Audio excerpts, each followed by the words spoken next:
I think, like anything, it's almost like the internet. There's a lot of very good stuff, and there's probably a lot of stuff that's not so good.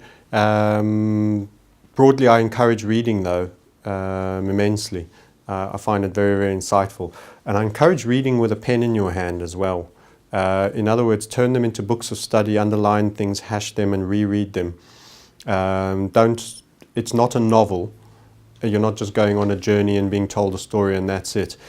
You become part of the narrative and really highlight things that are relevant to you. It's amazing, as I've developed and I've reread books that I previously thought highly relevant parts, and later on I've reread the book and different elements were more relevant now. So it was almost like I'd assumed and accepted those. They'd become part of me and were unnoteworthy, and the new things were now triggering highlight points.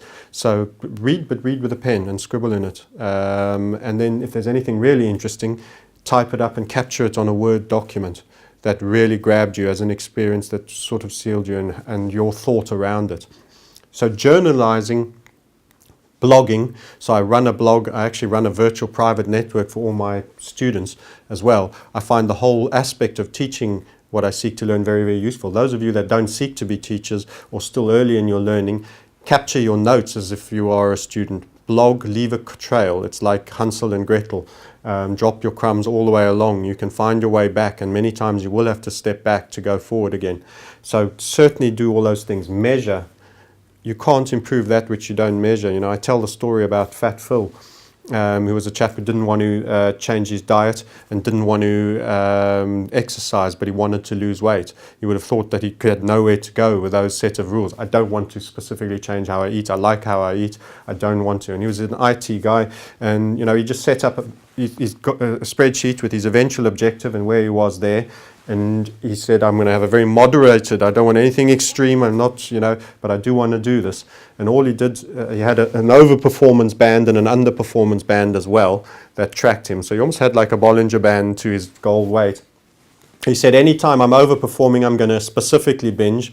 And anytime, you know, I'm underperforming, I'm going to tighten my act up together.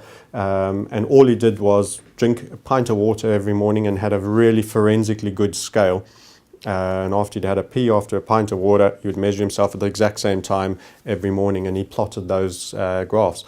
Just by triggering his subconscious mind, he continued to assert, because he made his objective in 18 months, he must have done certain things, but he never noticed that he did anything that brought his weight down.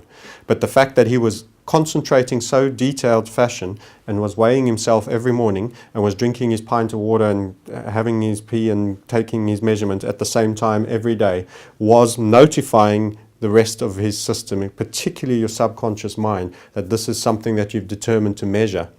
And that, by definition, probably made him make passive choices he was not even conscious of. He may have climbed a staircase instead of waited for the lift once or twice. He may have said, look, I'm feeling okay, I don't need to order the dessert this time. We don't really know. But the point is, the measurement process and committing to it on an extended basis and signaling to himself what he wanted did give him the outcome.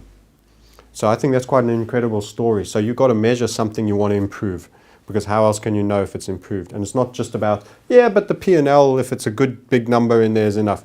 No, what trades? And the more detailed you get, the more forensic you get, what were your average risk rewards, how many were winners, you start chunking it down into real piecemeal understanding. That's when you start to treat this as a business. And that's when you start to be credible.